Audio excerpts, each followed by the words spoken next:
আসসালামু আলাইকুম। সবাইকে স্বাগত জানাচ্ছি বিডি দর্পণে। আপনাদের সঙ্গে আছি আমি সুরভি দিবা। যুক্তরাষ্ট্রের কাছেও শক্তিশালী ও সুদূর প্রসারী পদক্ষেপ নেওয়ার সুযোগ আছে। আমি এখনও সেগুলো ব্যবহার করিনি, কারণ প্রয়োজন ছিল না। কিন্তু পরিস্থিতি এখন বদলেছে। মার্কিন প্রেসিডেন্ট ডোনাল্ড ট্রাম্পের এই হুমকির পর 2025 সালের 10 অক্টোবর শেয়ার বাজার প্রায় 3% পড়ে যায়। 6 মাস আগে ট্রাম্প তার সামাজিক মাধ্যম ট্রুথ সোশ্যাল পোস্টে বলেছিলেন, যুক্তরাষ্ট্র চীনের জন্য গুরুত্বপূর্ণ রপ্তানি বন্ধ করে দেবে এবং চীনা পণ্যের উপর শুল্ক 100% পর্যন্ত বাড়াবে। তার এই মন্তব্য ছিল হারানো প্রভাব পুনরুদ্ধারের জন্য একটি চরম মাত্রার হুমকি। এই কৌশল এখন আবার দেখা যাচ্ছে। বর্তমানে যুক্তরাষ্ট্র ইরানের কাছ থেকে প্রায় একই ধরনের অর্থনৈতিক চাপের মুখে পড়েছে, যেমনটি গত বছর চীনের ক্ষেত্রে হয়েছিল। এর জবাবে ট্রাম্প আবারও সেই পুরনো কৌশল ব্যবহার করছেন। চরম মাত্রায় হুমকি, সর্বোচ্চ দাবি এবং শেষ পর্যন্ত কিছুটা ছাড় দিয়ে হলেও লাভবান হওয়া। ইরান যদি গুরুত্বপূর্ণ নৌপথ হরমুজ প্রণালী খুলে না দেয়, তাহলে কঠোর প্রতিশোধ নেওয়ার হুমকি দিয়েছেন ট্রাম্প। এই প্রণালী দিয়ে বিশ্বের প্রায় 20% অপরিশোধিত তেল পরিবাহিত হয়। গত রোববার তিনি আরও এক ধাপ এগিয়ে বলেন, মার্কিন নৌবাহিনী এই পথ অবরোধ করবে। সমস্যা হলো, এটি আর শুধু বাণিজ্য যুদ্ধ নয়, বাস্তব যুদ্ধের ঝুঁকি তৈরি করছে। এই কৌশল পরিবর্তন যুক্তরাষ্ট্রের আরও সেনাকে বিপদের মুখে ঠেলে দিতে পারে। এ পর্যন্ত ইরানের বিরুদ্ধে ট্রাম্পের কঠোর হুমকি কার্যকর হয়নি, বরং এতে দীর্ঘমেয়াদী অর্থনৈতিক ক্ষতি এবং প্রাণঘাতী সংঘাতের আশঙ্কা বাড়ছে। কঠোর হুমকি। গত 1.5 বছরে ট্রাম্প বিভিন্ন বাণিজ্য অংশীদারদের বিরুদ্ধে বারবার কঠোর হুমকি দিয়েছেন। এতে কখনো সফল হয়েছেন, কখনো ব্যর্থ। যদিও তিনি অনেক সময় চরম হুমকি থেকে পিছিয়ে এসেছেন, তবুও কিছু দেশ তার শর্ত মেনে নিতে বাধ্য হয়েছে। কিন্তু চীনের পথ অনুসরণ করছে ইরান। গত বসন্তে ট্রাম্প চীনের উপর এত বেশি শুল্ক আরোপ করেন, তা কার্যত বাণিজ্য নিষেধাজ্ঞার মতো হয়ে দাঁড়ায়। এর জবাবে চীন গুরুত্বপূর্ণ রেয়ার আর্থ বা বিরল খনিজ রপ্তানি সীমিত করে দেয়, যা প্রযুক্তি, শিল্প, সামরিক খাতে অত্যন্ত গুরুত্বপূর্ণ।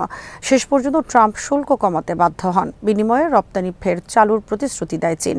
কিন্তু বাস্তবে চীন তার মূল হাতিয়ার ধরে রাখে এবং ট্রাম্পের নতুন হুমকিতেও নতি স্বীকার করেনি। ইরানও একইভাবে হরমুজ প্রণালী নিয়ন্ত্রণকে নিজের প্রধান হাতিয়ার হিসেবে দেখছে, যা দিয়ে যুক্তরাষ্ট্রকে আলোচনায় বসতে বাধ্য করা যায়। তেহরানের পাল্টা কৌশল চীনের কাছ থেকে শিক্ষা নিয়ে ইরানও সহজে পিছু হটছে না। ইরানের পার্লামেন্টের স্পিকার মোহাম্মদ বাকের গালিবাফ সামাজিক মাধ্যমে লেখেন, বর্তমান জ্বালানির দাম উপভোগ করুন। অবরোধ বাস্তব হলে খুব শিগগিরই $4-5 পেট্রোল মিস করবেন। ট্রাম্পের প্রস্তাবিত অবরোধ ইরানের তেল রপ্তানি এবং হরমুজ প্রণালী থেকে পাওয়া রাজস্ব বন্ধ করে দিতে পারে। তবে একই সঙ্গে বিশ্ববাজারে তেলের সরবরাহ কমে যাবে, যা দাম বাড়াবে। ট্রাম্প ইরানের বন্দরগুলো অবরোধের ঘোষণার পরপরই বিশ্ববাজারে জ্বালানি তেলের দাম বেড়েছে। অপরিশোধিত তেলের দাম 8% বেড়ে প্রতি ব্যারেল $102 পৌঁছেছে। পরিস্থিতি দীর্ঘায়িত হলে দাম $120 ছাড়িয়ে যেতে পারে বলে বিশ্লেষকদের আশঙ্কা। যুদ্ধের কারণে ইরানের সামরিক ও নেতৃত্ব কাঠামো ক্ষতিগ্রস্ত হলেও হরমুজ প্রণালীর উপর তাদের নিয়ন্ত্রণ এখনও বড় অর্থনৈতিক শক্তি হিসেবে রয়ে গেছে। এ কারণেই এখন পর্যন্ত ইরানের পিছু হটার কোনো লক্ষণ দেখা যাচ্ছে না। ইরানের বিরুদ্ধে সামরিক সংঘর্ষের পাশাপাশি এবার নতুন কৌশল হিসেবে নৌ অবরোধে ঝুঁকছে যুক্তরাষ্ট্র। সেন্টকম জানিয়েছে, ইরানি বন্দর থেকে প্রবেশ ও বহির্গমনকারী জাহাজের উপর নজরদারি ও নিয়ন্ত্রণ আরোপ করা হবে। তবে প্রশ্ন উঠছে, এই অবরোধ আদৌ কার্যকর হবে নাকি তা উল্টো বৈশ্বিক অর্থনীতিতে নতুন সংকট তৈরি করবে। বিশ্লেষকদের মতে এই অবরোধের মূল লক্ষ্য ইরানের অর্থনীতিকে দুর্বল করা। যুদ্ধের মধ্যেও ইরান উপসাগরীয় অঞ্চলের মাধ্যমে তেল ও পেট্রোকেমিক্যাল রপ্তানি চালিয়ে যাচ্ছে, যা থেকে তারা বিপুল রাজস্ব অর্জন করছে। একটি সফল অবরোধ সেই আয়ের পথ বন্ধ করতে পারে, যা ইরানের যুদ্ধ সক্ষমতাকে ক্ষতিগ্রস্ত করবে। অবসরপ্রাপ্ত মার্কিন রিয়ার অ্যাডমিরাল মার্ক মন্টগোমারি বলেন, সরাসরি সংঘর্ষের তুলনায় এই কৌশল কম ঝুঁকিপূর্ণ এবং বাস্তবায়নযোগ্য। যুক্তরাষ্ট্রের নৌবাহিনী উপসাগরীয় অঞ্চলের বাইরে থেকে, বিশেষ করে ওমান উপসাগরে অবস্থান নিয়ে ইরানি জাহাজগুলোকে পর্যবেক্ষণ করতে পারবে।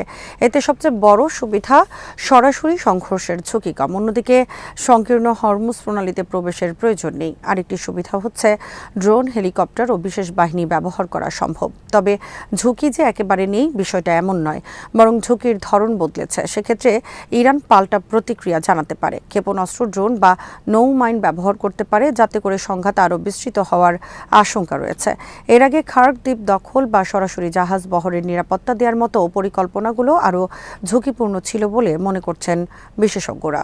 এই অবরোধের সবচেয়ে বড় প্রভাব পড়তে পারে তেলের বাজারে। ধারণা করা হচ্ছে তেলের দাম আরও বাড়বে, বৈশ্বিক সরবরাহে সংকট তৈরি হবে, এমনকি মূল্যস্ফীতি আরও বাড়বে।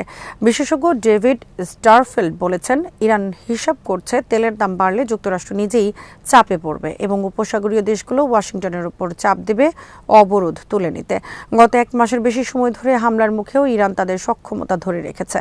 বিশ্লেষকদের মতে ইরানের হিসেব হলো তারা দীর্ঘ সময় চাপ সহ্য করতে পারবে, কিন্তু যুক্তরাষ্ট্র ও তার মিত্ররা অর্থনৈতিক চাপ সহ্য করতে পারবে না। এদিকে অবরোধ ঘোষণার পরেই জাহাজ চলাচলে অস্বাভাবিকতা দেখা গেছে।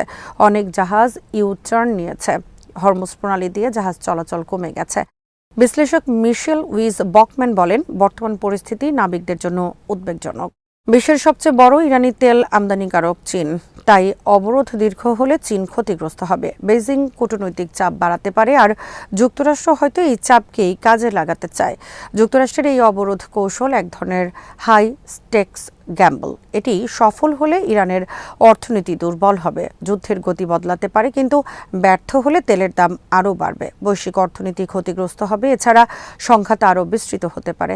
সবচেয়ে গুরুত্বপূর্ণ বিষয় হলো এই লড়াই এখন শুধু যুদ্ধক্ষেত্রে নয়, বরং অর্থনীতি, জ্বালানি ও কূটনীতির মঞ্চেও সমানভাবে চলছে।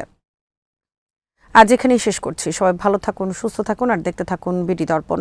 চ্যানেলটি ভালো লাগলে সাবস্ক্রাইব করুন, সংযুক্ত থাকুন আমাদের ফেসবুক পেজে। আল্লাহ হাফেজ।